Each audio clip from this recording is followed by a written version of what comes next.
Jadi saya share di sini background saya selain dari GPA, saya mungkin yang related di sini saya masuk dalam International Society of Travel Health dan kebetulan beberapa sebelum lockdown kayak begini masih sempat jalan-jalan. Sebetulnya rencananya mau ke Rinjani kemarin tetapi gara-gara COVID kita batal semua.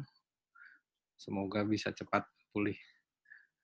Jadi tujuan yang saya share di sini, ini materi sebetulnya materi untuk awam, dan saya rasa untuk level SMA cukup mampulah mengikuti.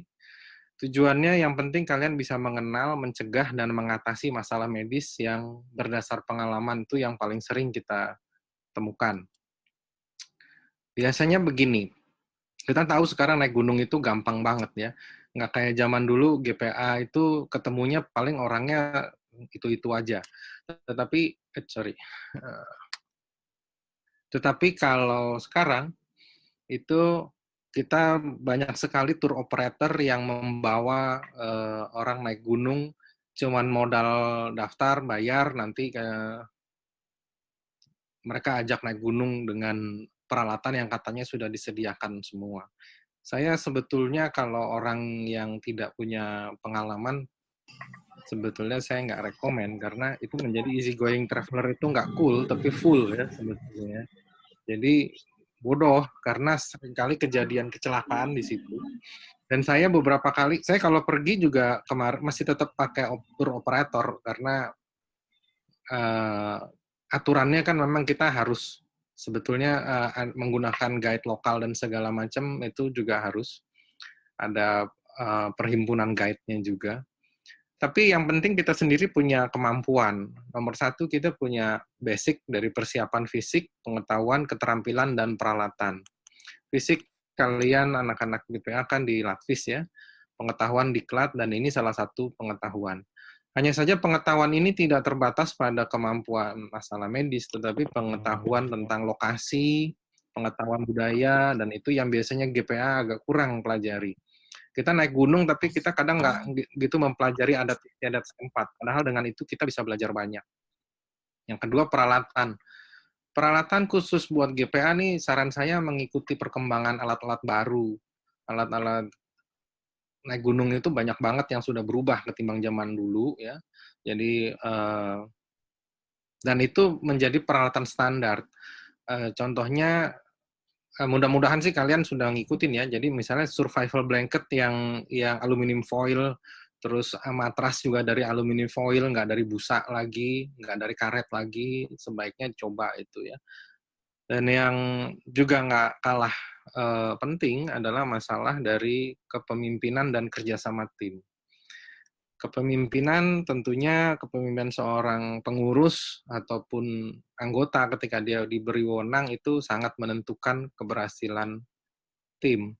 Nanti saya share di akhir ya, ada beberapa studi kasus yang belum lama meninggal itu adalah salah satunya ketika tidak ada leadership yang bagus dari tim pendakinya. Oke, kita lanjut. Jadi kita ngomong secara masalah medis dulu. Saya nggak ngomong P3K ya. P3K itu nanti kalau mau sesi berikut tentang evakuasi, angkut korban, dan sebagainya. Tapi saya ngomong yang pengalaman saya di outdoor activity itu pasti ketemu. Nomor satu cedera, nomor dua keracunan, nomor tiga cedera akibat lingkungan, yang terakhir penyakit menular. Nanti kita bahas sedikit-sedikit.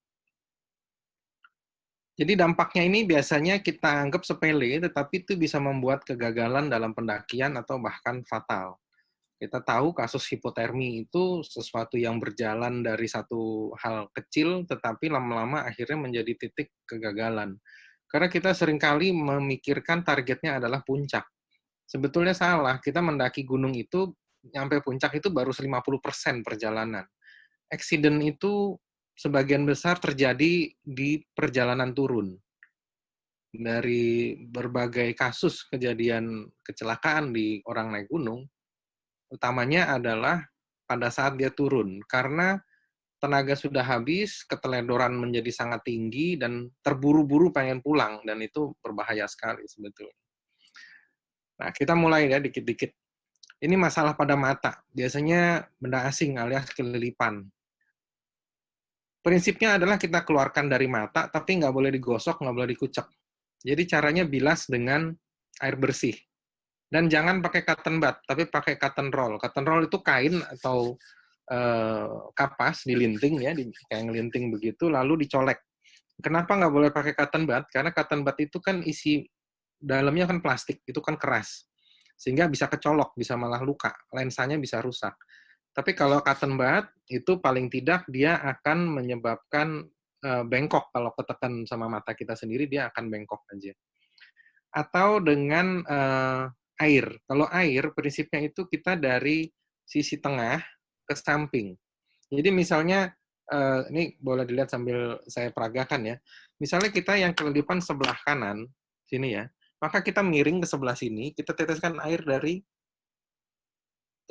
dekat hidung ke bawah ke sini, supaya dia nanti ke bawah gitu. Ya. Atau kalau bisa punya tetes mata lebih bagus. Jadi Insto salah satu, nggak boleh nyebut merek sebetulnya. Tapi obat tetes mata, contohnya Insto, ya itu bisa digunakan sebagai salah satu alat wajib, benda wajib yang dibawa ya. Oke, saya lanjutkan. Berikut cedera pada mata.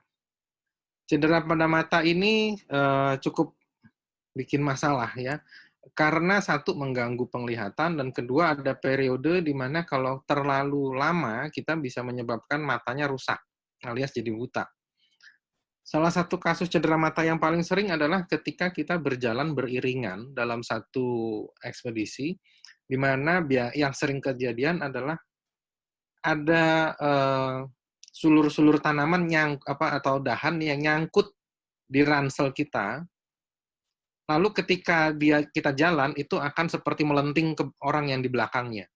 Jadi kayak jebakan Batman begitu. Jadi dia nyangkut di ransel kita jalan terus, lalu ketarik sampai satu titik tertentu, dia lepas dari ransel kita. Tapi buat orang yang di belakangnya itu seperti ada benda secara cepat datang ke wajah, dan itu sering kejadian sehingga kena ke mukanya.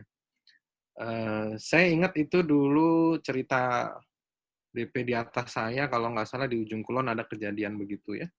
Mungkin Astrid sama Gaban tahu ceritanya ya, di Ujung Kulon, angkatannya Boy kalau nggak salah. Nah ini lihat mata, ada yang lihat di sini ya. Kita lihat di sini, yang perhatikan yang ini nggak bisa ditunjuk ya, sorry.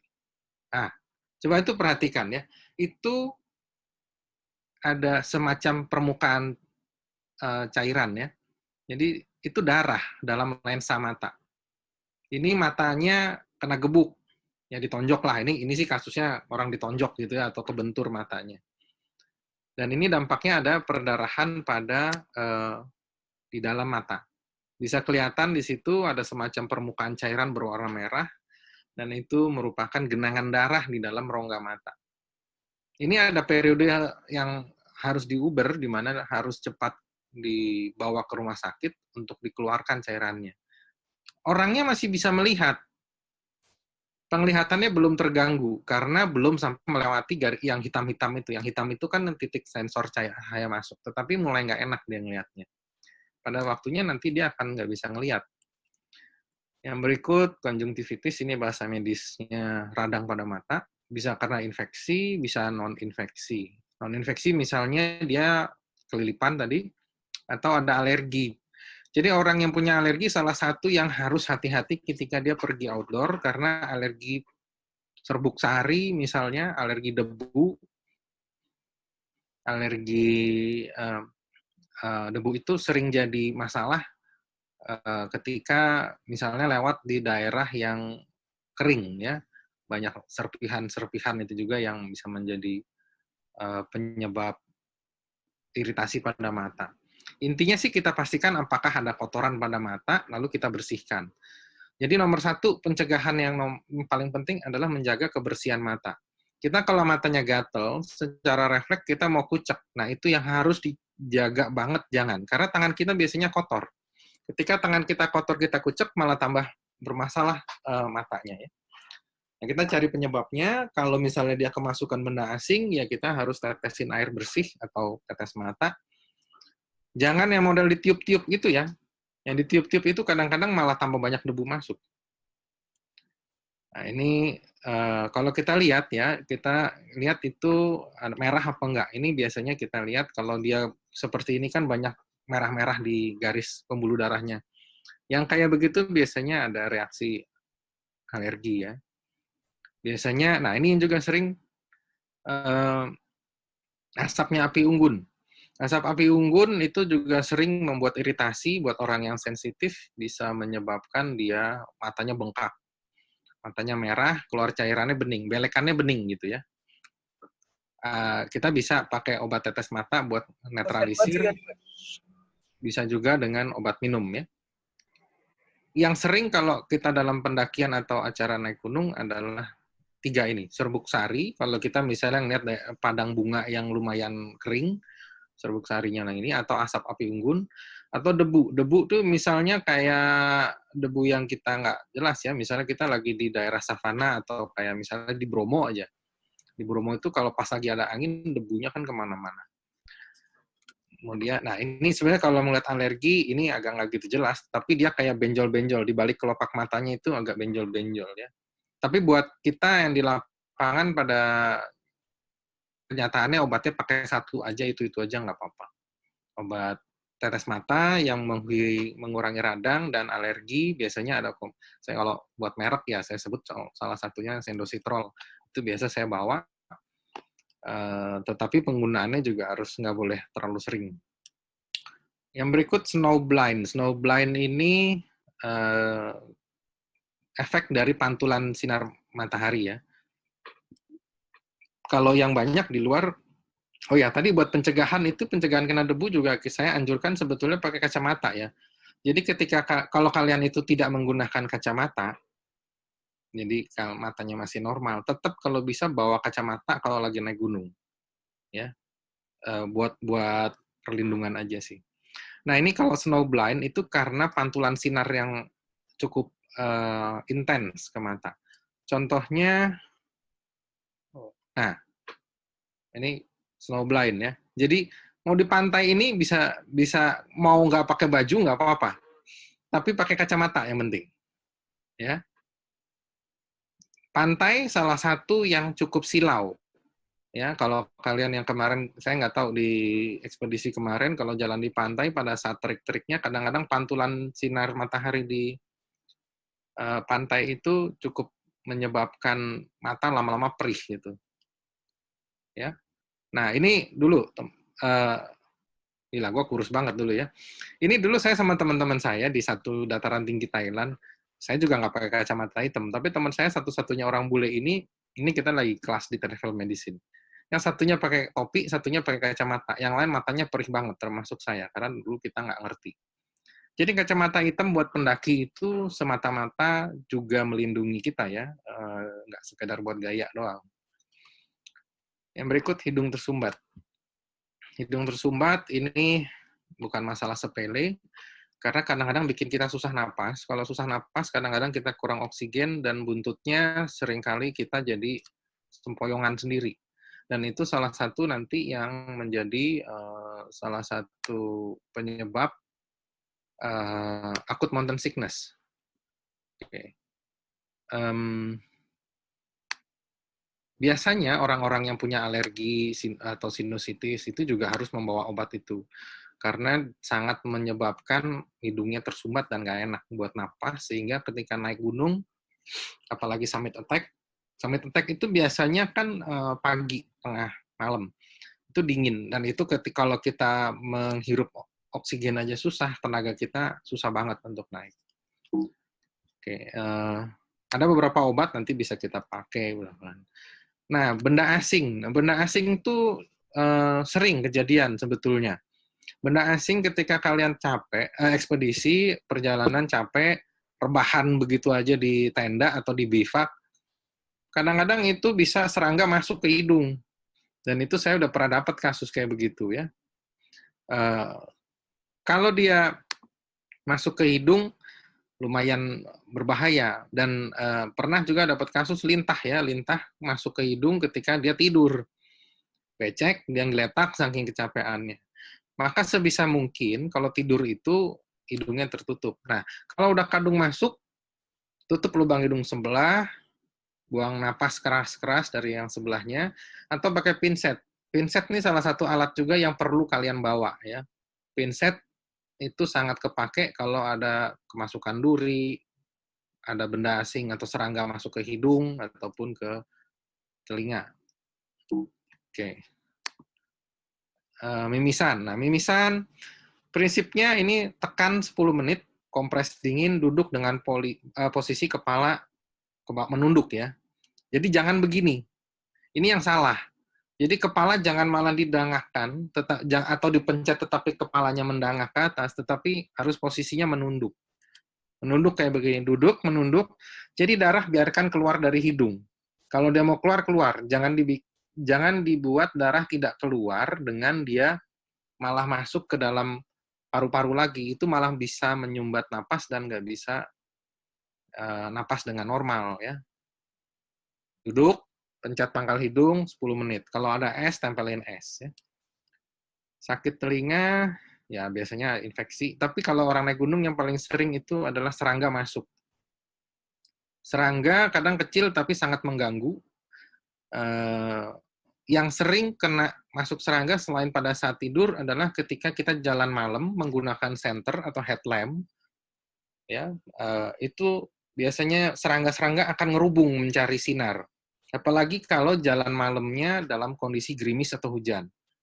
Karena headlamp itu cenderung agak panas dan menjadi sumber sinar, serangga akan mencari ke situ. Ya kayak laron mencari sinar gitu. Nah, biasanya ada yang lari ke telinga. Maka salah satu triknya adalah nanti menggunakan tutup telinga yang pakai buff dengan buat nutup telinga. Ya, ini gambar telinga aja, tetapi yang paling sering kita lihat di situ ya, di daerah tulisannya kuping luar itu biasa nggak masalah, tetapi antara daerah nomor 2 itu biasanya serangga masuk ke situ. Kalau yang bulatan putih sebelah nomor 3 itu kan gendang telinga ya, itu nggak apa-apa asal jangan sampai infeksi. Nah, jadi kalau kita naik gunung dan kita pakai buff, saya anjurkan pakai buff-nya nutup telinga seperti ini, seperti di gambar ya. Kalau kita ngelihat udaranya aman, nggak ada serangga berterbangan, ya kita nggak apa-apa nggak nutup telinga. Tetapi kalau jalan malam, saya sarankan pakai buff yang nutup telinga ya. Jadi tidak ada serangga yang masuk. Kalau lagi tidur juga sebaiknya begitu untuk mencegah serangga masuk. Nah, terus rongga mulut. Ini sering orang sakit gigi, sengsara banget naik gunung sakit gigi. Kalau bisa sakit tenggorokan biasanya kalau minumnya kurang, sariawan, luka di mulut, misalnya habis makan terlalu panas, gusi bengkak, sakit gigi. Bawa obat menghilang nyerinya buat daerah mulut yang paling manjur itu adalah Ponstan, asam mefenamat. Kalau nggak ada Ponstan boleh pakai Mevinal. Kalau nggak ada Feminax boleh. Feminax tuh buat orang nyeri haid tapi obatnya sama buat ngurangin sakit gigi. Ya, nggak apa-apa. Kalian nggak usah bingung ya. Jangan berpikir kok bawaannya Feminax ya. Obatnya sama. Obat kumur kalau bisa bawa. Cuman kan ribet bawa botol gitu. Biasanya garam. Bawa garam. Saran saya bawa garam yang dalam sasetan kayak di restoran itu kalian bawa. Jadi kalau buat sakit gigi biasanya, gusi, bengkak, dan sebagainya, kalian ambil 1 gelas air, kasih garam 1 saset, kumur. Ya, kumur agak lama, itu buat ngebersihin kuman di tenggorokan bisa juga buat ngurangin kalau ada yang bengkak di daerah tenggorokan. Berikut pernapasan. Nah, ini sesak napas. Biasa gini, sesak napas itu nggak ujuk-ujuk. Dia sesak, tapi ada gejalanya, cuman dia nggak berasa. Jadi yang nomor 1 kita harus tahu yang namanya sesak napas itu apa. Kita tarik napas kayaknya nggak enak aja. Kalau orang normal seumuran anak 15 tahun sampai dewasa tuh rata-rata normal napas 1 menit 15 kali oke lah. Tapi kalau dia rasanya udah napasnya pendek atau tarik napas itu jadi sakit, itu udah tanda awal ada sesuatu. Radang paru jarang kejadian orang naik gunung. Tetapi kalau misalnya dia punya riwayat bronkitis, dia punya asma, harus hati-hati. Orang asma itu problemnya adalah udara dingin. Ya, dulu angkatan saya waktu diklat dengan kondisi hujan di Sukamantri, dengan bapak instrukturnya bapak 165 itu dulu ya, kita dalam kondisi hujan, satu teman saya ini yang punya bakat asma kedinginan, bajunya basah, lepek, yang ada kumat asmanya. Ini problem banget. Kan nggak mungkin kita biarin dia hujan-hujanan, nggak mungkin kita biarkan dia basah. Dia harus dalam kondisi kering masuk tenda gitu. Nah ini penting kita harus tahu kalau kita tuh punya bakat asma. Harus punya obatnya sendiri. Kalau obatnya benar, dia bisa cepat hilang. Kalau bagus, kalau dia sangat paham kondisinya, malah dia dari awal sudah minum obat. Sehingga dia tidak muncul serangan. Dia udah tahu nih. Kalau orang yang asma itu sebetulnya dia nggak ujuk-ujuk berat kalau dia sudah bisa mengenal ini nafasnya kok mulai berat ya, dia minum obat maka hilang gitu ya. Tidak keburu makin berat. Atau kalau dia sudah tahu ini kira-kira malam bakal dingin, maka dia sudah dari sebelumnya dia minum. Yang susah adalah dia nggak mengakui atau dia nganggap enteng. Saya pernah punya, waktu dulu saya tugas di Cisarua, pernah dapat orang cuman di puncak doang meninggal gara-gara asma. Konyol banget, dia di puncak kedinginan, lalu sama temennya dibecandain, diceburin ke kolam renang. Ini lagi acara regenerasi apalah entah. Yang ada dia sesak berat, bukan karena tenggelamnya, tetapi karena serangan asmanya membuat dia napasnya nggak lega. Lalu dia panik. Ketika dia panik, teman-temannya bilang, lu kan bisa berenang. Kok pura-pura? Jadi didiemin, nggak ada yang nolongin. Akhirnya dia nggak bisa napas bukan karena tenggelam, tapi karena reaksi asmanya itu, dan dia jadi tenggelam akhirnya gara-gara itu. Sayangnya, akhirnya semua nganggap dia itu bercanda sampai akhirnya dia meninggal. Ya, masuk ke IGD gue dalam kondisi sudah biru, sudah nggak ada. Ini bercandaan yang fatal dan ekstrim memang. Pencernaan. Nah, yang punya sakit mah biasanya harus kenal. Jadi setiap orang itu punya pola perut sendiri-sendiri. Kapan dia gampang sakit perut, kapan dia enek, kapan dia sembelit, kapan dia mau buang air melulu. Kalau kalian bisa ngenalin itu sangat membantu ketika naik gunung. Karena naik gunung itu kita repot kalau masalah di perutnya mengganggu. Tipsnya sih satu, kalian pastikan kalau makan tidak sampai terlalu kenyang dan jangan sampai lapar banget baru makan, ya. Karena itu akan membuat stimulasi pada perut yang membuat dia jadi mau buang air besar atau malah tambah perih. Kalau dia punya sakit mah, buntutnya dia akan mengganggu banget dan sekalinya dia sudah mah sangat susah dikasih makan pun nggak langsung hilang, dia akan butuh waktu untuk ini dan nyusahin satu grup nantinya. Jadi kalau sudah tahu dia pencetusnya itu adalah makanan pedas, ya jangan makan pedas ketika ekspedisi. Biasanya yang jadi masalah itu adalah makan sebelum kita pendakiannya, di desa terakhir, atau pas lagi transit, dan sebagainya gitu ya. Atau habis dari ekspedisi, makanannya kornet sama supermie terus, begitu nyampe di desa terakhir, melihat segala macam makanan, kalap, makan habis-habisan. Yang ada dia sakit perut di situ. Di situ jadi repot. Diare. Diare ini sering, paling mengganggu. Jadi ini adalah salah satu yang harus kalian bawa, obat anti diare. Nggak usah antibiotik, tapi kalau kalian paham bisa nanti kita siapin antibiotik. Tapi yang paling penting adalah memastikan air yang diminum itu bersih, ya. Karena biasanya dari air ya problemnya. Obat diare ada dua prinsipnya yang harus ada dua yang paling penting. Satu biar nggak mulesnya, mengganggu banget soalnya. Yang satu sama dehidrasinya karena keluar terus. Harus minum ya. Kalau di travel medicine ada prinsipnya, kalau itu harus cook it, harus bisa dimasak, atau direbus, atau dikupas. Kalau nggak, udah jangan. Kalau dia nggak bisa dimakan, dengan memenuhi 3 syarat itu, jadi nggak habis dimasak, nggak habis direbus, dan bukan dikupas. Dikupas itu misalnya buah gitu ya, atau kemasan dalam plastik. Itu mendingan jangan, kecuali kalian yakin banget gitu. Ini pengalaman saya dulu. Saya pergi sama teman saya ini, dia beli segala macam. Ketika dia dapat, ini habis perjalanan, habis naik gunung, menjelang naik gunung, dia pesan segala macam di kereta. Yang ada, habis itu dia mules-mules. Kenapa? Karena dia makan segala macam, pedas dan segala macam. Nah, jadi kalau kita mau bepergian dan kita tahu toilet itu akan susah, kita harus pastiin banget kita nggak memakan sesuatu yang kita nggak tahu isinya apaan. Atau makanan-makanan eksotik. Ini di beberapa daerah ada semacam kerang gitu ya. Ada dua macam kerang, bentuknya sama persis, bedanya di ekornya. Yang satunya beracun, satunya enggak. Ya. Nah, kalau kita mau makanan-makanan eksotik kayak begini, kita harus pastiin kita tahu, atau paling tidak sama penduduk lokalnya itu kita tahu yang mana. Karena seringkali cara pengolahan yang salah juga membuat kita keracunan makanan ya. Ini ikan buntal, kita tahu kalau salah motongnya jadi masalah. Yang berikut saluran cerna itu adalah soal tersedak ya. Soal tersedak itu yang paling kalian harus tahu yang disebut Heimlich maneuver.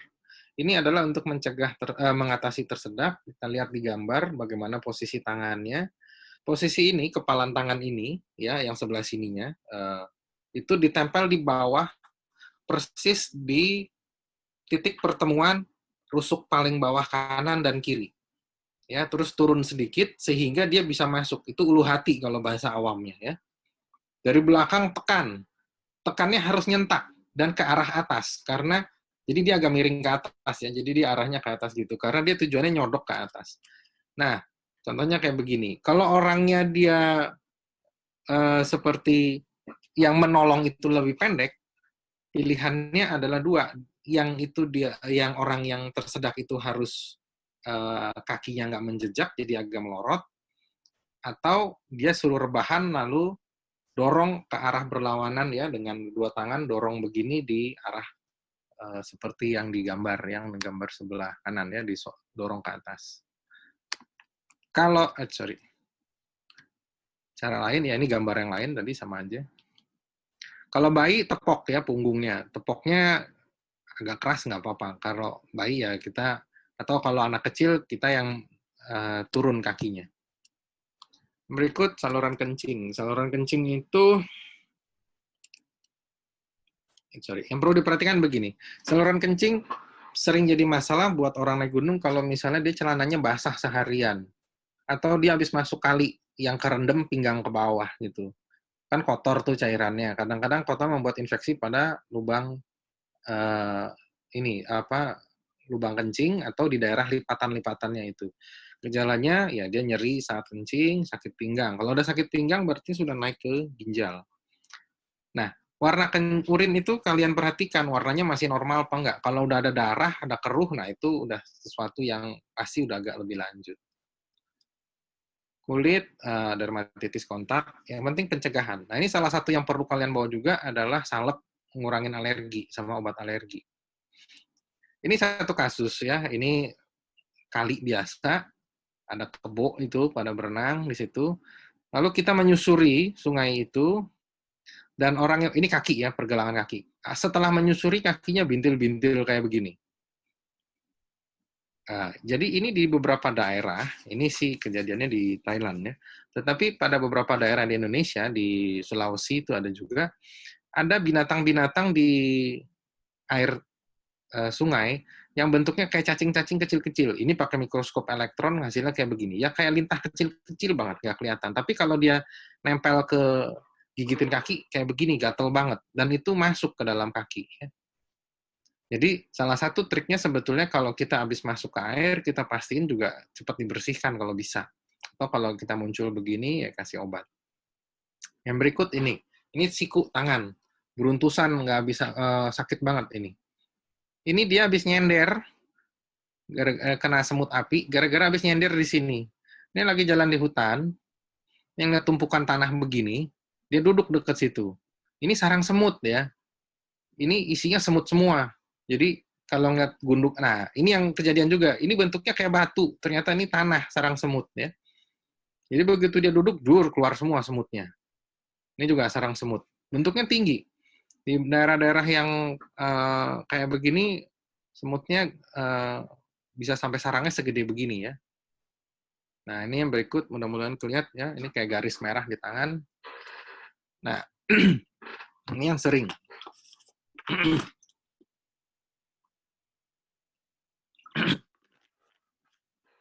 Namanya kumbang lepuh ya, atau blister beetle. Kita kalau nerabas tanaman, hati-hati. Kalau nerabas tangan, nerabas semak-semak, sebisa mungkin tidak menggunakan tangan kosong. Ya, kalau ada parang, ada tongkat, ada stick, atau ada trekking pole, kita pakai trekking pole. Kadang-kadang ada serangga yang kayak begini, bikin apes kita kalau kena. Ya, kalau kena bisa melepuh. Ya, ini ulet bulu, tomcat ya. Kalau kena serangga kayak begini, jangan ditepok ya. Jadi kalau ada serangga nempel di tangan, itu jangan ditepok. Karena yang membuat dia menjadi melepuh itu adalah ketika kita tepok, kan dia penyet tuh. Cairan tubuhnya si serangga itu keluar, dan itu yang membuat iritasi. Ya. Jadi kalau ada serangga, jangan ditepok untuk dimatiin begitu, tetapi itu colek supaya dia lepas gitu. Baru dibejek di luar. Jadi jangan kita tepok di tangan karena justru itu yang menyebabkan iritasi pada kulit. Kumbang ya, kumbang begini juga jangan buat mainan. Kadang-kadang dia terbang nyerang ke muka. Jadi gigitan macam-macam bisa. Tipan ya. Nah, kalau nemu begini, perhatiin ya, ada lubang terus ada kayak sarang laba-laba. Jangan bikin bivak dekat situ, karena itu cukup gede. Ya, cukup besar diameternya. Kalau nggak percaya, kalau temu kayak begitu, siram aja air, ya. Nanti dia keluar tuh. Lumayan. Ya, ini segede telapak tangan keluarnya. Jadi, kalau kita mau bikin bivak, sebisa mungkin kita pastikan nggak ada yang daerah kayak ada sarang laba-laba, lubang ke dalam gitu. Kita bisa bayangkan lubangnya segede gitu, isinya juga pasti ada. Gitu ya. Kalajengking, tawon, ya. Kalau tawon mungkin kalau angkatannya Astrid nggak usah khawatir ya, ada pendekar yang bisa uh, satu sabetan tawon terbelah dua ya. Kalau yang lain jangan deh kalau nggak membawa pendekar yang seperti itu ya. Kutu, nah ini kutu kayak caplak ya. Kutu kayak caplak ini juga sering jadi masalah ya. Ini ada satu kasus dulu, lukanya kayak kesundut doang ya, nanti ini ada gambar. Tapi dia lokasinya di ketek biasanya karena dia nempel di baju. Biasanya kutunya ini masuk dari baju, dari tangan, dia ngerembet-ngerembet lalu nyangkut di sekitar ketiak. Ya kelihatan itu ya, di ketiak itu kayak ada bulatan itu. Nah, itu bisa menyebabkan infeksi juga ya. Nah, ini luka bakar yang berikut. Luka bakar gini, saya ingat banget nih dulu kejadian yang sering ya, kalau kita ke ujung kulon, biasanya kita naik kapal kan dari mana? Dari Labuan ya, Labuan ke Taman Jaya atau kemana. Nah kadang-kadang ada yang karena seneng banget naik kapal, lalu dia berjemur di atas kayak naik yah gitu kan, berjemur di atas. Nah senior saya waktu itu, salah satu temannya Bapak Astrid ini ketiduran di atas dek kapal, dan karena capek nggak ada yang bangunin, maka ketika dia bangun udah melepuh semua kulitnya ya, dan itu jadi luka bakar. Jadi jangan kita itu berpikir tidur-tiduran di dek kapal yang kena terik matahari. 5 menit 10 menit aja itu udah gosong, apalagi kalau ketiduran. Masalahnya kalau ketiduran dalam kondisi capek, walaupun itu panas banget, bablas saja tidurnya ya. Waktu itu akhirnya seluruh badan melepuh ya, kaki sih utamanya ya. Mungkin Gaban sama Astrid masih ingat ya kejadiannya ya, pulang dari ujung kulon waktu itu. Sama juga ya, ini kita naik kapal, naik rakit begitu ya. Ini pakai caping kalau orang sana. Ini teman saya satu disuruh pakai caping nggak mau. Yang ada mukanya melepuh ya. Karena ternyata naik rakitnya ini lumayan lama, 30 menit. Yang ada mukanya melepuh, merah gitu, luka bakar derajat 1. Memang nggak sampai melepuh gimana, tapi perih gitu ya. Itu lumayan mengganggu. Pakai payung ya juga nggak apa-apa ya, payungan aja kayak begini ya. Daripada sok berjemur di dek kapal, lebih baik kita santai-santai pakai tutup kepala, tidak terkena matahari langsung. Yang berikut, nah ini ada satu saat dulu saya perjalanan lewat daerah perkebunan ya. Karena nggak ada mobil, maka teman saya ini naiknya di nebeng di belakang di mobil pick up gitu ya. Ditawarin topi yang gede nggak mau. Dia si bule ini maunya pakai topi yang lebih gaya gitu. Yang ada mukanya, lehernya luka bakar derajat 1, lumayan perih. Karena ternyata masalah gini, kalau kita naik mobil kayak begitu kan kena angin, jadi nggak berasa panasnya. Tapi begitu berhenti baru berasa panasnya, karena udah nggak kena angin lagi. Oke. Yang berikut, lecet. Lecet di tangan, kaki, biasanya kalau sepatu yang paling sering ukuran sepatu nggak pas, ini juga menjadi masalah biasanya ya. Ukuran sepatu nih yang harus dipikirin. Jangan lupa ukuran sepatu, kalau kita kegedean, yang ada kukunya kepentok, kalau kekecilan kukunya kegencet. Jadi harus pas, ya. Kemudian diikat dengan benar sehingga nggak geser-geser. Nah, gigitan ular, ini ya. Gigitan ular ini biasanya nggak terjadi kalau kita nggak sengaja memang gangguin. Nah, triknya kalau kita jalan malam, kita harus pakai senter, karena dia akan menghindar. Menghindar dari cahaya. Pada dasarnya ular itu tidak menyerang kecuali dia memang mau memangsa. Kebanyakan ular menggigit orang ketika dia merasa terganggu. Ketika kita jalan, kita nggak sengaja nginjek, gitu ya. Tapi kalau kita misalnya menggunakan lampu, dan relatif jalannya agak kresek-kresek, dia yang menghindar, nggak usah khawatir. Nah, jenis ular itu macam-macam, tapi yang jadi masalah itu kita harus tahu dia ada bisanya apa enggak. Kalau dia bengkak secara cepat, kebas, nah itu biasanya ada bisanya ya. Ada perdarahan, kencingnya jadi warnanya coklat tua, nah itu ada racunnya. Ini piton ya, ada piton, ada macam-macam, ada ya ini relatif mereka ular itu dia di tempat yang warnanya mirip, jadi hati-hati daun ya. Kalau dia hijau biasanya di daerah di atas, kalau dia coklat biasanya di bawah ya. Jadi ini memang ular itu memang sedemikian berusaha menyamarkan dirinya di antara dedaunan dan batang pohon. Ini kobra ya, ular weling. Ini ular laut ya, ini lebih bahaya juga. Gigitan ular sebetulnya yang paling betul tidak boleh lagi ditunda untuk tidak dibawa ke rumah sakit. Tapi kalau kepaksa, kalau zaman dulu tuh kalau di film-film kan kadang-kadang suka malah disedot ya, digigit, disedot, dibuang, itu nggak boleh. Kenapa? Karena racunnya justru masuk ke mulut kita. Nah, yang nomor 2, dengan digigit itu justru malah dengan dibuat luka, racunnya justru malah masuk ke dalam luka yang barunya. Jadi yang penting korban sebisa mungkin tidak banyak bergerak, otot yang terkena nggak boleh banyak digerakkan, ya, diimobilisasi, lalu dibalut tekan di bagian atasnya. Misalnya dia terkenanya di sini, maka di atasnya sini kita balut tekan. Balut tekan, tapi nggak boleh sampai yang dia kesemutan. Kalau dia sampai kesemutan harus dibuka lagi, berarti terlalu kencang itu ya.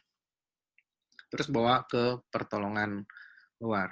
Nah, di Indonesia sebetulnya ada serum bisa ular, hanya saja dapetinnya susah. Nah, yang jadi masalah untuk beli bebas juga nggak mudah. Kalau di luar negeri itu ada, dan kita boleh beli untuk kalau kita mau naik gunung. Yang berikut penyakit yang oleh virus, perantara lain, itu nyamuk ya. Kalau GPA paling sering problemnya dengan malaria, beberapa daerah kita masih malaria, tetapi daerah lain kalau kita mau ke negara lain ada beberapa juga yang kita harus tahu. Prinsipnya kita harus tahu daerah itu ada penyakit apa, ya.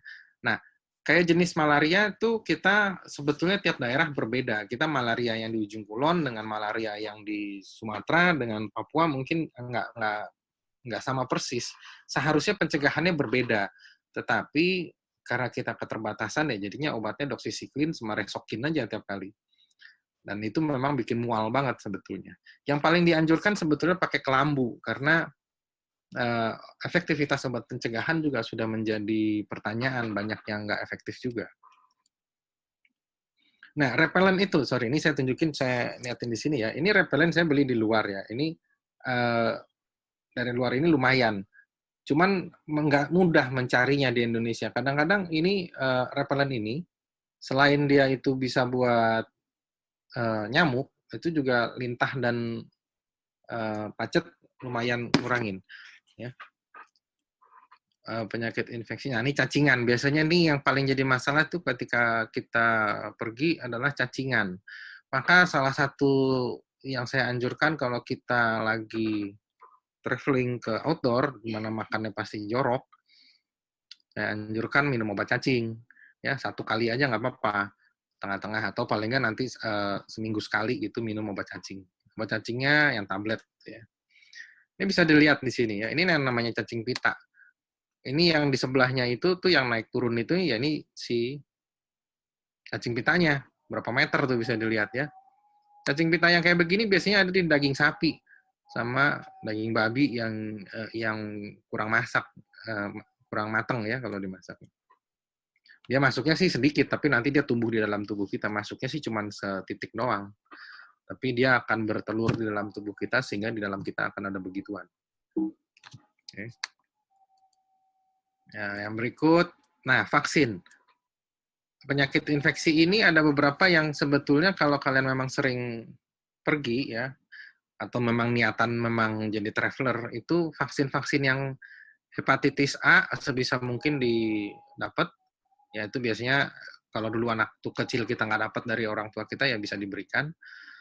Hepatitis A itu dari makanan ya, kontaminasi makanan. Rabies orang berpikir rabies itu cuma dari anjing, nggak juga. Rabies itu juga bisa dari kelelawar, ya, gigitan binatang liar ya.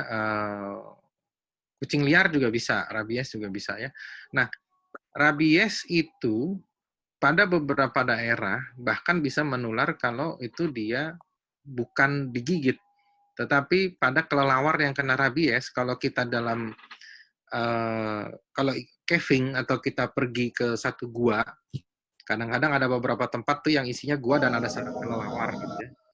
Nah, itu kita kan si kelelawar itu kan hinggap di atas. Nah, liur atau ludahnya dia itu kalau kita mendangak ke atas dan kita ketetesan kena matanya itu bisa menjadi penularan rabies. Ya. Jadi kelilipan ludahnya kelelawar dan itu sering kejadian kalau orang nggak tahu masuk ikut caving atau dia ke gua yang ada kelelawarnya dan dia pas dapat kelelawar yang kena rabies, itu bisa menularkan. Nah, pencegahannya sebetulnya ada vaksinnya. Ada vaksin namanya vaksin rabies, dan itu memang dianjurkan buat orang yang sering pergi-pergi, bisa diberikan beberapa saat sebelumnya, nggak bisa mendadak ya. Lalu ada juga namanya penyakit cat scratch fever, rat bite fever, itu digigit kucing liar ya, maksudnya digigit tikus, itu juga sering. Yang sering adalah ketika dia tidur, kakinya digigit tikus, besoknya dia demam dan kakinya kebas. Gitu. Oke. Yang berikut soal ini. Masalah udara dingin dan ketinggian ya. Hipotermia hampir selalu menjadi penyebab kematian pada orang naik gunung. Hampir selalu buntutnya meninggalnya karena hipotermia. Dan ini karena nggak tahu bagaimana kita membuat suhu tubuh itu stabil. Satu, kita harus cegah keluar. Cegah keluar itu kita harus tahu. Panas paling banyak keluar di kepala, ketiak, selangkangan, sama telapak kaki. Ini yang menjadi sering kecolongan adalah di telapak kaki. Telapak kaki itu pembuluh darahnya banyak.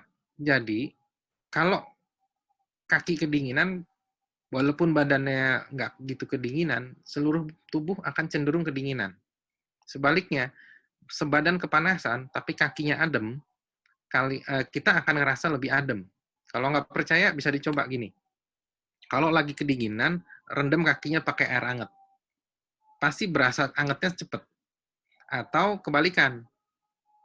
Kalau lagi kepanasan, badannya sumuk banget, kakinya rendam air dingin. Pasti cepet berasa dingin seluruh badan.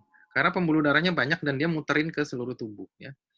Jadi kaki salah satu yang harus dijaga sebisa mungkin kering. Sepatu sebisa mungkin kering. Nah, biasanya kalau kita naik gunung itu, sepatu kan basah. Nah, nanti ada triknya. Nomor satu, sebisa mungkin buka sepatu, kalau bisa buka sepatu.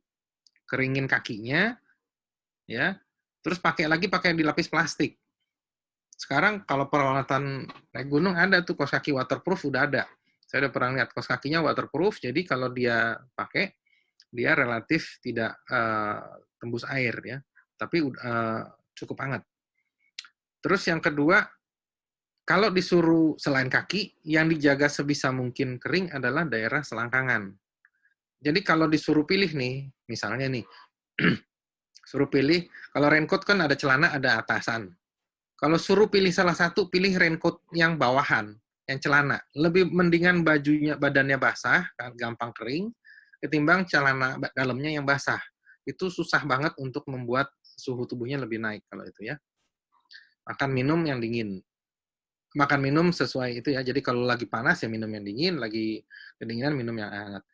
Tapi tidak boleh minum alkohol, karena alkohol itu malah membuat pembuluh darah makin kehilangan panasnya ya. Oke. Pencegahan, usahakan tetap kering, telapak kaki, kepala, genital ya. Nah, jadi kepala tutup pakai kupluk ya. Pakai buff di leher atau pakai scarf, pakai sarung tangan, sepatu yang waterproof sebisa mungkin. Nah, yang berikut kalau misalnya akhirnya sampai terjadi itu namanya frostnip atau dia kayak frostbite tapi masih awal. Biasanya di kuping ya, di telinga atau di ujung-ujung jari, mulai tebel rasanya. Nah, itu harus begitu merasa ujungnya agak baal, harus cepat dihangatkan. Karena itu sudah pertanda pembuluh darahnya mulai rusak. Kalau enggak, terjadi begini, buntutnya harus diamputasi. Ya. Dan ini bukan tidak mungkin terjadi di Indonesia. Ya, kita tahu suhu ekstrim bisa aja menyebabkan kayak begini dan suhu 4 derajat sudah bisa membuat frostnip ya. Nah, ini tadi saya bilang untuk sepatu sebisa mungkin kalau basah buka, biarin kering dan biarkan kulitnya bernapas ya. Bungkus pakai plastik kalau bisa, kalau perlu ya. Nah, ini panas, heat cramp. Heat cramp itu kalau kepanasan ada beberapa level yang dia sampai kram-kram. Nomor satu, minum air yang banyak dan di tempat hangat ya. Kalau sampai dia sudah sesak napas, itu udah lebih berat. Ada keluar keringetan banyak dan makin nggak sadar ya. Atau sampai dia di atas, suhu tubuhnya di atas 40, dia nggak sadar. Nah, ini bahaya, bisa meninggal. Jadi intinya orang kepanasan kayak begini harus dimonitor kapan dia bisa menurunkan suhu tubuh. Nah, sering berpikir naik gunung itu tidak mungkin kena heat stroke. Salah, ada juga. Salah satu yang sering kejadian itu di daerah Manado, itu ada gunung Kelabat itu. Salah satu problemnya di sana adalah heat stroke. Karena dia semakin ke atas makin gundul dan dari bawahnya panas. Dari tanahnya sendiri memang panas. Ya. Nah, ini lokasi nempelin pendingin. Nah, yang berikut mountain sickness ya. Jadi kalau dia naik gunung harus perhatikan perubahan ketinggian di atas permukaan air. Kalau di Indonesia mungkin kita masih main yang di high altitude ya, belum very high. Tetapi kejadian acute mountain sickness itu gampang banget kejadian kalau misalnya kita baru pergi dari satu lokasi pantai, lalu kita naik mobil secara cepat sehingga hari itu juga kita udah langsung pendakian. Ada satu kejadian waktu itu datang satu pendakinya nyampenya sore, lalu dia naik gunung dalam waktu, jadi dia berangkat naik gunung itu pagi-pagi, akhirnya nyampe di ketinggian 3.000 meter, ini di Merbabu gitu ya, ketinggian 3.000 meter dia sudah nge-camp hari pertama. Tapi dia sebetulnya kemarin itu masih di tepi pantai, karena dia pergi naik mobil cepat, sehingga dia bisa dan trekkingnya mulai dari ketinggian 1.200 sampai di ketinggian 3.000 sudah dalam satu hari sudah nyampe di situ. Yang ada dia mengalami acute mountain sickness ya karena perubahan yang terlalu cepat. Problemnya itu dia sesak napas, hipoksia, kurang oksigen. gitu ya, kedinginan dan tadi juga ya problem. Nah, contohnya gini, kalau kita naik gunung, lalu kita mulai sakit kepala, itu udah mulai gejala pertama. Itu yang biasanya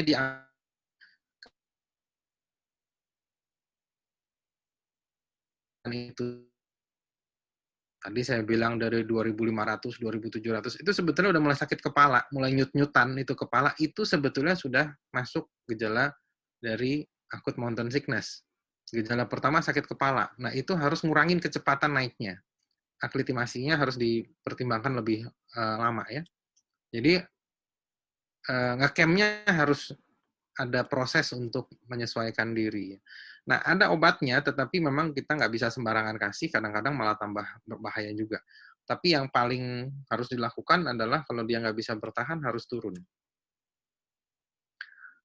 3.000 meter itu banyak gunung di Indonesia ya. Gede aja, gede Pangrangonya ya, 3.000 sekian ya, 3.019 ya. Tapi kalau kayak ke Rinjani, ke Semeru, dan kita bisa ngebut, itu bisa menyebabkan acute mountain sickness. Ya. Pertama, trekkingnya nggak enjoy karena kita ngebut, jadi nggak ngeliat apa-apa, nggak ngecamp, nggak ngerasain happy-nya, yang ada malah sakit. Ya. Gejalanya sakit kepala, mual, mau muntah, tidur sampai ngigo-ngigo, sesak napas gitu ya, nggak apa dadanya berasa ketekan, tetapi padahal nggak ada apa-apa gitu ya. Pilihannya cuma dua. Kalau punya obatnya dan tahu cara ngasih obatnya, bisa dikasih, dilihat waktu 1 jam, 2 jam ada perubahan apa enggak. Atau mau nggak mau turun. Kan males banget, udah setengah mati naik, sampai titik tinggal summit, harus turun lagi ke bawah karena ada yang akut mountain sickness. Itu bisa terjadi ya. Nah, kalau dia udah terlalu cepat, ini bisa lebih berat, dia sampai detak jantungnya cepat, sesak napas makin berat, batuk, ada bercak darah, nah itu udah nggak ada pilihan lain kecuali turun. Nggak bisa coba-coba obat lagi kalau ini, dan harus pakai oksigen. Sorry. Kalau di luar negeri ada namanya Gamobec ini ya, dia masuk kayak tabung begini, tekanannya diatur untuk penyesuaian. Ini jarang. Nah, ini juga kalau ketinggian kita terlalu cepat, coba perhatiin, kita sering nomor satu, matanya agak tiba-tiba ada yang berdarah aja. Pembuluh darahnya ada yang pecah gitu ya. Atau mukanya berasa bengkak, tangannya bengkak, kentut-kentut, sama dehidrasi. Dehidrasi ini yang paling sering menjadi penyebab problem karena nggak berasa.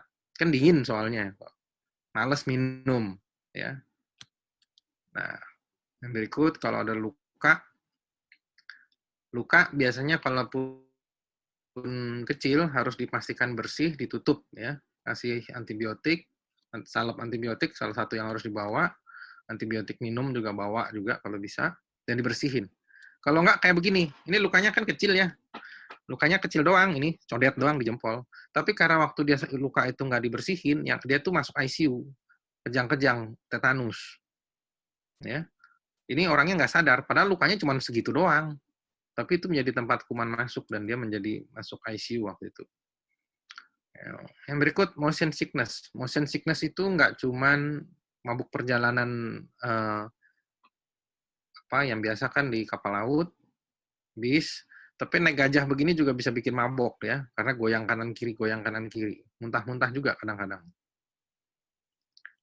Gigitan nyamuk ya, bisa lihat ya, orang Jepang ini agak unik juga ya, dia obat nyamuk bakar bisa dia buat kayak begitu. Jadi ada kalengnya. Kalengnya sih sebetulnya biasa aja, cuman dia bisa bisa dia jual sedemikian kayak apaan begitu ya, Pak. Kita mah biasa aja begini. Tapi obat nyamuk bakar ya ini salah satu yang cukup dipakai. Ada juga yang bentuknya lebih aman sih ya. Nah, ini coba perhatiin baik-baik gambarnya, lihat baik-baik ya, melihat sesuatu apa enggak. Ini di pinggir kali, kesannya nggak ada apa-apa, tapi ternyata ada sesuatu. Ya, lihat ya. Jadi walaupun tempat pemukiman, tempat desa gitu, kali gitu, nggak terlalu kesannya ada apa-apa, tapi ternyata ada buayanya. Ya, jadi kalau ada buaya kecil jangan lupa ya, pasti ada buaya gedenya. Ya, dulu kita punya pengalaman di ujung kulon lagi bersih-bersih nesting di mana ya, Cibunar apa di mana tuh ya. Kita lihat ada satu teman saya bilang, lucu tuh ada anak buaya. Terus kita lihat-lihatan, kalau ada anak buaya kan nggak mungkin nggak ada ibu.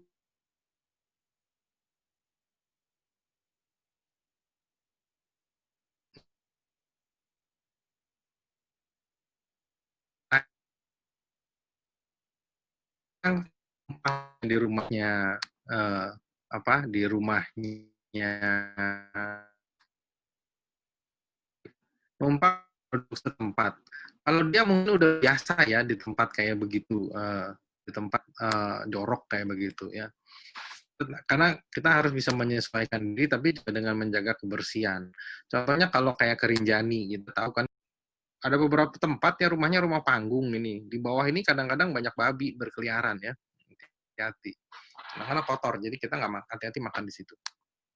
Jangan lupa kalau kita tinggal di satu tempat, kita udah terbiasa sama kuman setempat, kita nggak terlalu gampang sakit. Tapi kalau kita itu baru di situ, kadang-kadang jorok dikit kita sakit perut. Yang berikut ini kegiatan ya. Kegiatan tuh kadang-kadang kita suka aneh-aneh ya.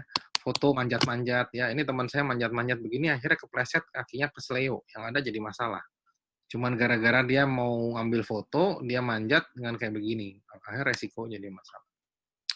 Lalu cedera di kaki. Cedera di kaki, eh, saya sebetulnya nggak mau nyebut merek. Cuman kalau nggak disebut merek, nanti orang nggak paham.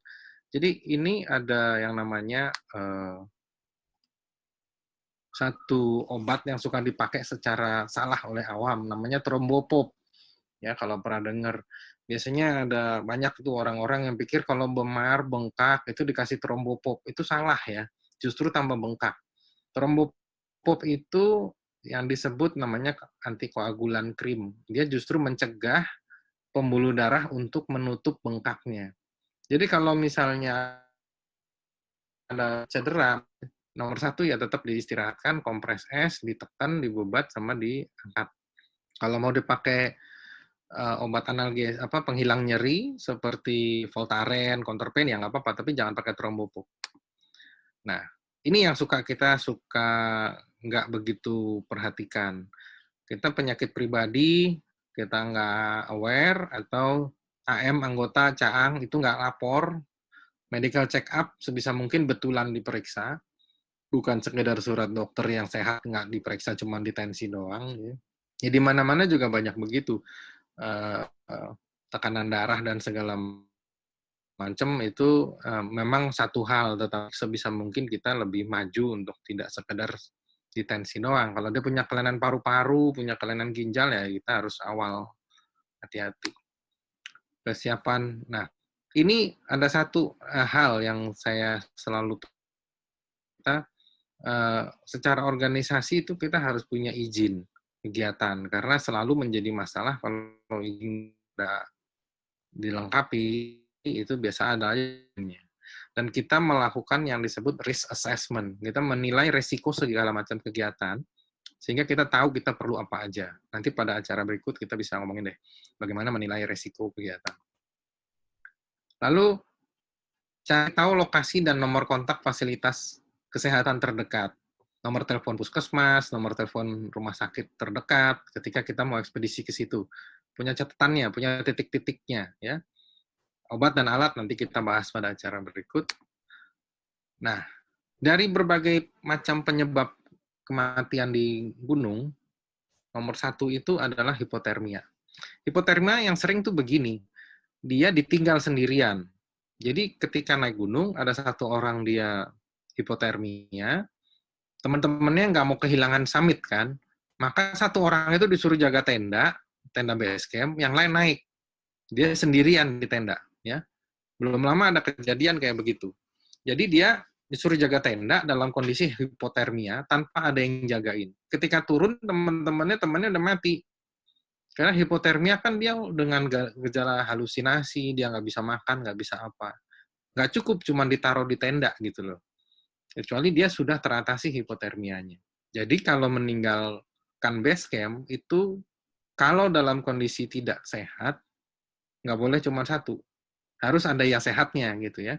Terus yang kedua, hipotermia itu jangan dianggap remeh karena selalu menjadi penyebabnya baik hipotermianya sendiri atau kalau enggak dia halusinasi dan gangguan dalam uh, berpikir secara nalarnya normal. Hipotermia itu biasanya oleh orang-orang yang nggak tahu dianggap kesurupan. Sering banget itu naik gunung, dibilangnya oh, ada orang kesurupan di gunung kena setannya gunung. Sebetulnya basicnya adalah dia hipotermia sehingga dia halusinasi gitu ya. Yang berikut jatuh. Jatuh itu paling sering kejadian ketika mau ngambil air, ya ngambil air ke pinggir sungai sendirian, kepleset. Karena dia kepleset, nggak ada yang tahu, maka ya dia nggak ada yang nolongin. Jadi kalaupun ngambil air, juga nggak boleh sendirian. Harus ada yang nemenin, sehingga kalau ada apa-apa, ada yang tahu. Atau jatuh pada saat turun dari gunung. Paling sering kejadian itu, mau turun kan mau cepat-cepat nih, kita mendaki pelan-pelan karena ngangkat kaki berat. Tapi begitu turun setengah lari. Dan ini sering sekali kesandung, keserimpet, kena akar, lalu jatuh guling-guling masuk ke jurang atau masuk ke semak-semak, ya, dan terkelirnya di situ. Kejadian tertimpa batu jatuh paling sering di Semeru. Belum tahun lalu ada kejadian, dia duduk, kalau ada yang tahu Semeru itu kayak apa, dari puncak itu kan kalau kita turun kayak main ski aja tuh meluncur begitu, merosot-merosot. Ya. Itu sangat beresiko menyebabkan ada batu-batu kecil yang jatuh mental-mental jauh ke bawah. Nah, kejadiannya waktu itu ada orang lagi istirahat duduk membelakangi puncak. Dia ngeliat ke bawah, tapi dia nggak ngeliat belakangnya. Batunya jatuh kena kepalanya. Ya. Jadi kalau ada yang pernah nonton film 5 cm, kalau itu kan waktu naik. Nah, waktu itu kejadiannya yang betul kejadian tahun lalu itu adalah pada saat turun. Dia orang yang korban ini nggak salah, tetapi ada orang yang turun dengan terburu-buru dan menyebabkan batu-batu bergulingan jatuh ke bawah, yang lagi istirahat di bawah kena hujan batu dari atas. Yang terakhir tersesat. Tersesat itu kalau kita nggak punya basic navigasi darat memang jadi masalah banget karena kita kebingungan. Maka ketika kita merasa tersesat, nomor satu nggak boleh panik dan nggak boleh melakukan pergerakan malam. Pergerakan malam itu berbahaya sekali karena kita nggak bisa tahu medan yang kita hadapin itu apa. Dan ini sebetulnya menjadi anjuran bahwa kita kalau lagi pergi, sebisa mungkin pegang peta topografinya. Nomor satu itu. Nomor dua, kalau bisa pakai GPS, jam yang ada GPS-nya. Memang mahal sih, tapi kalau ada yang bisa punya atau pinjam ya, Sunto atau apa itu lumayan untuk bantu sehingga kita tahu lokasi di mana. Dan kalau kita dapat sinyal, sebisa mungkin kita melakukan checkpoint. Jadi ketika kita dalam perjalanan nih, ada saatnya kita kan pasti menghemat baterai, kita matiin HP gitu ya. Di satu titik yang kita lagi istirahat atau kita lagi bisa dapat sinyal, kita buka HP, terus kita checkpoint di situ, ya. Checkpoint di situ send location atau bisa juga mau update ke status FB juga nggak apa-apa kalau bisa dapat. Tujuannya apa? Supaya orang bisa ngelihat titik terakhir kalian terdeteksi itu di mana. Ya, jadi mungkin kalau ada yang di base camp itu bisa dikirimin send location gitu, send location. Nah, jadi kita tahu pergerakannya di mana. Nah, ini di Gunung Batur kalau ada yang tahu, Gunung Batur itu cuman sekitar 4 jam naiknya dan relatif santai ya, grade-nya tuh grade 1 lah kalau dibandingkan, ibaratnya kayak kalau dari Sukamantri itu dari bawah naik ke atas paling cuman 1,5 kalinya lah ininya derajat kemiringannya gitu ya, 4 jam ya, tapi bagus ya kapan-kapan kalau misalnya ekspedisi gede lewat sambil mampir ke situ, cuman naik jam 2 malam sampai puncak jam 6, turun, pemandangannya cukup bagus. Tapi orang sering kejadian kepleset di situ karena nggak ngikutin track-nya. Tapi kalau kita ngikutin, sebetulnya ada peraturan bahwa di gunung manapun ya sebetulnya, satu 3 orang pendaki minimal itu ada satu guide. Jadi kalau aturan yang betul, satu guide itu membentuk grupnya dengan 3 tamu. Jadi kalau kita berempat, ya mestinya ada 2 guide. Itu aturan yang sebetulnya bagus, dan itu harus orang lokal karena yang tahu situasi setempat. Ini kejadian yang saya lupa nih di gunung apa beritanya. Yang satu ini kepleset, dia mau manjat-manjat di batu-batu begitu, mau foto-foto, kepleset ya. Yang ini hipotermia, yang ini juga hipotermia. Tapi juga ada kejadian di mana serangan jantung tuh bisa menjadi penyebab ketika capek berlebihan. Serangan jantung tidak selalu pada usia yang udah tua ya. Jadi serangan jantung dalam arti kalau dia memang jantung koroner, iya udah tua. Tapi pada anak-anak kadang-kadang pada remaja juga ada kelainan jantung yang nggak ketahuan kalau kita nggak pernah medical check up. Ya, kelainan jantung yang hanya muncul ketika dia debar-debar kuat, dia jadi serangan jantung itu ada juga. Nah, jadi bagaimanapun kita harus safety first dan saya rasa nggak boleh menyepelekan aspek keselamatan kalau kita mau jalan terus. Dari saya itu aja, mungkin kita kalau ada mau diskusi bisa langsung aja kali ya. Bisa open mic, lalu yang mau nanya mungkin bisa langsung. Silakan yang mau bertanya. Saya memiliki beberapa pertanyaan. Ya, ya. Jadi pertanyaan dari pertama Ya, saya, sebutin nama dulu dong, biar kenal. ya, nama saya GPA 472, nama saya Reni. Ya, Jadi ya. Terus? pertanyaan saya yang pertama itu, bagaimana kalau saat kita naik gunung atau traveling, kita kehabisan makanan yang dapat kita jamin keamanannya, itu lebih baik kita makan makanannya atau tidak? Jadi gini, ini memang betul, salah satu penyebab utama dari ekspedisi yang berantakan adalah kesalahan dalam menghitung logistik. Maka update kebutuhan logistik itu harus dihitung benar, nomor 1. Tidak boleh membuat logistik itu sesuai jumlah hari yang dilakukan. Misalnya ekspedisi naik gunungnya 3 hari, kita nggak boleh bawa makanan buat 3 hari. Harus dilebihin. Terus yang kedua, setiap hari harus dihitung ulang sisa makanan yang masih ada. Jadi sebisa mungkin yang dimakan itu kita sesuaikan dengan stok yang masih ada sampai kita masih cukup. Targetnya sih sebetulnya biasanya suka dipakai patokan begini. Ketika sampai finish, udah naik lalu turun lagi di camp terakhir itu kita masih minimal 2 kali punya stok buat makan 2 kali. Cuman kan kebiasaan kita nggak mau bawa berat-berat tuh, jadi dia bisa habisin. Nah itu yang suka jadi masalah. Nah ada nanti kalau di diklat itu kan ada jungle survival yang makan makanan yang bisa dimakan. Nah itu nanti ada bahannya sendiri. Bagaimana kita memakan tumbuhan dan sebagainya yang cukup aman. Tapi yang paling gampang adalah selalu bawa makanan yang high kalori, high energy. Jadi kayak misalnya coklat, ya Snickers atau yang makanan yang kecil tapi kalorinya banyak. Ya salah satunya snack coklat yang cukup tebel gitu.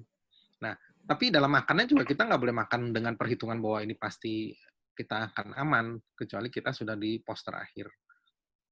Nah, yang menjadi masalah adalah biasanya logistik dibawanya satu grup dibawa oleh 1 orang atau 2 orang aja. Nah, kalau sampai grupnya itu terpisah, dia nggak punya stok logistik. Jadi logistik pribadi, survival food untuk cadangannya dia sendiri itu tiap orang harus punya sendiri. Ketika dia terpisah, maka dia harus bisa pakai yang itu. Nah, tadi kan prinsipnya dimasak, direbus, atau dikupas. Kalau nggak bisa dimasak, nggak bisa direbus, ya hati-hati, kecuali yakin itu makanannya nggak bikin sakit perut. Gitu ya. Oke. Apa lagi? GPA saya mau nanya. Ya, ya. Kenalin Nama. dulu, saya GPA Gigi 2 475. Mau nanya, kan Ya. biasanya kalau trekking atau jalan di alam itu kan kita juga harus jaga minuman gitu kan, nggak boleh banyak-banyak. Tapi Ya. masalahnya ini panas, misalkan panas tempatnya. Jadi kayak minuman apa ya selain air putih yang bagus untuk kita minum gitu di daerah Ya. panas gitu. Gini, betul. Jadi gini, minum itu godaan banget buat kita kalau lagi naik gunung ya. Patokan paling nggak sering dipakai tuh gini, kita kalau jalan 1 jam, istirahat kalau bisa cuma 5 menit. Ya. Terus minum, nggak boleh langsung banyak. Ya. Minum sedikit tapi sering, karena kalau nggak perutnya juga kembung, nggak enak buat jalan. Jadi, jangan langsung ketika istirahat langsung minum gluk-gluk banyak, nggak. Buat jalan lagi nggak enak, yang ada sakit perut. Yang kedua, ngabisin minum. Triknya nomor 1, minumnya sedikit-sedikit, agak dikumur dulu, maksudnya buat agak dibasahin mulut dulu pelan-pelan, karena buat menyesuaikan suhu tubuh juga. Terus, memang dianjurkan tidak air putih aja, tetapi minuman yang ada kadar elektrolitnya, atau kalau di pasaran misalnya isotonik. Cuman kan, kadang agak repot kalau bawa yang kayak begitu. Nah, jadi bisa diakalin. Contohnya, misalnya dia selang-seling tuh, antara dia kasih ada pemanisnya sirup sedikit, atau dia ganti pakai isotonic drink, atau minuman lain yang ada kalorinya, tetapi juga dia tidak terlalu manis sehingga bikin mulut nggak enak. Nah, kalau kita mau ekspedisi, harusnya kita menghitung jumlah air. Jumlah air artinya, balik lagi kayak tadi, harus nyisa. Nggak boleh kita habisin dengan asumsi sumber air udah pasti ada di depan. Karena tidak jarang sumber air ternyata kering. Ya. Dan sumber airnya ternyata nggak bisa dipakai, kotor banget. Ya, itu juga kita harus siapin. Gitu. Manajemen air memang salah satu yang paling sering bikin fatal, tetapi kuncinya adalah jangan kalau haus itu langsung ditenggak semua. Habisin air sekaligus bikin tambah nggak enak badannya. Ya, gitu. Ya, GPA.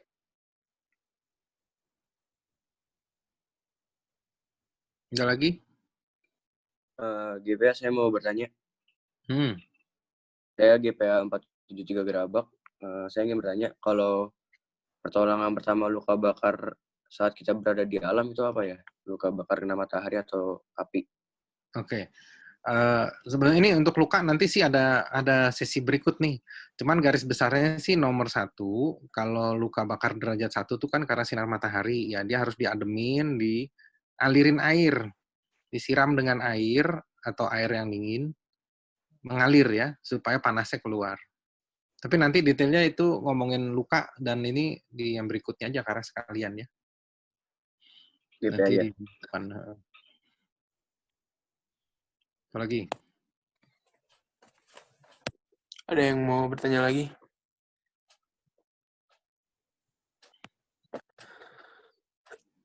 Gue mau kasih pengalaman pribadi begitu soal hipotermia tuh. Yang angkatan gue kalau boleh. Ya, Om Bangkong 97 PMR ya. Iya. Silahkan Om. Jadi, waktu kita angkatan gue waktu itu waktu kita masih caang, kita pernah ngalamin, salah satu dari kita pernah ngalamin hipotermia yang cukup parah. Tapi selamat, oke, nggak masalah. Cuman itu ternyata bisa membekas di pikiran seseorang ya. Sampai pas kita tahun berikutnya, kita lagi naik juga, itu kembali tuh dengan hujan yang cuma intensitas kecil aja, dia bisa sampai yang tadi kayak semacam halusinasi ya, benar-benar tuh kejadian. Jadi dia kayak mau loncat ke jurang karena dia nggak hipotermia lagi, cuman kita nggak tahu deh, itu mungkin udah masuk hipotermia ya kalau menurut dokter Lehmann ya. Waktu itu cuma hujan biasa, maka kita nggak akan duga bahwa dia itu kena hipotermia seperti waktu masih jadi calon anggota. Tapi benar-benar pandangannya kosong dan tiba-tiba mau masuk ke jurang. Akhirnya kita berteduh, kita simpan, kita aja baru dia kelihatan tuh bener-bener dia berasa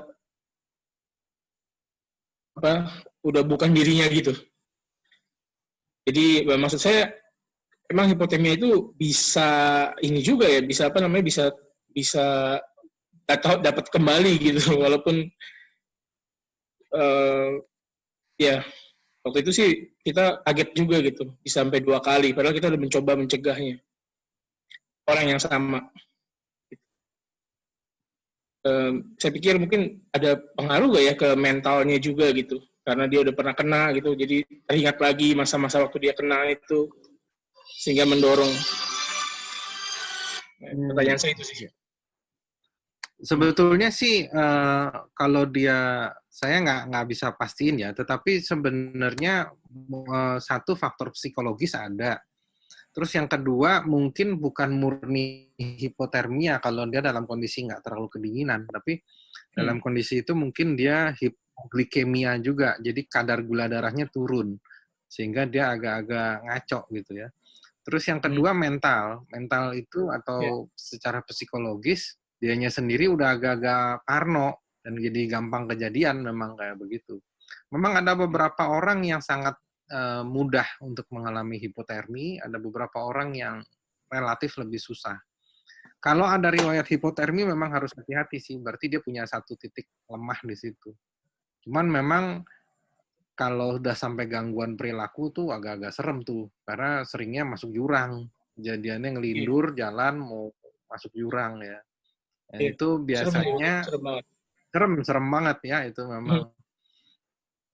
Ya biasanya harus dipegangin terus, kalau enggak tiba-tiba dia diem, totong kabur kemana gitu. Iya.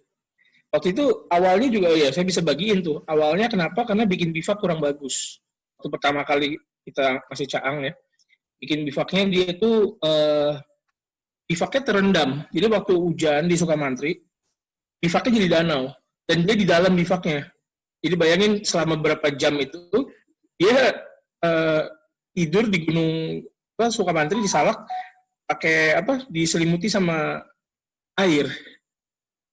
Dan kita waktu itu nggak ada yang lihat lagi. Tenang aja ya. Dan dia tenang-tenang aja kerendam sampai pagi-paginya sampai berapa jam kemudian kita ngelihat wah dia udah posisinya udah cukup parah. Kayaknya waktu kerendam udah mulai nggak itu sih, memang udah nggak connect dia. Iya. Ya kan, masa kerendam dia cuek aja. Dia diem aja ya. Mungkin waktu itu karena takut juga ya sama senior kan disuruh tidur. Dulu masih caang nggak tahu. Dulu masih caang.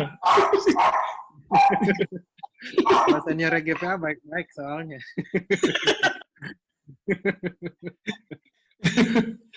Ya gitu udah keadaannya waktu itu. Jadi hati-hati. Mesti care teman-teman sekitar kita juga. Ya betul. Jadi salah satu tugas dari senior sih memang mengamati perilaku ya. Gangguan kayak begini nomor satu tuh perilakunya aneh biasanya. Mulai nggak jelas aja nih orang. Ngomong lindur, perilakunya kok jadi nyolot, kok jadi ngajak ribut. Nah itu biasanya kalau dalam kedokteran namanya gangguan dalam kemampuan menilai norma yang normal gitu. Hal-hal yang normal menjadi buat dia tuh udah nggak bisa bedain gitu ya. Atau dalam bahasa ilmiahnya namanya gangguan fungsi luhur tuh. Ada yang udah begitu memang. Thank you sharingnya ya bro ya. Iya. Yang lain Gini udah. Maaf kak, saya pel paramedik slider kak, siswa didik. Saya ingin menanya kalau misalnya hipotermia kan kita dia badannya kedinginan. Itu dalam medisnya ada alat yang bisa membantu itu cepat badan orang itu hangat atau bagaimana ya kak? Terima kasih kak.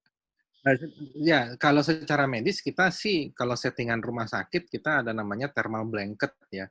Nanti ada sesi berikut, tapi gini, hipotermi itu nomor satu prinsipnya kita harus tahu kenapa.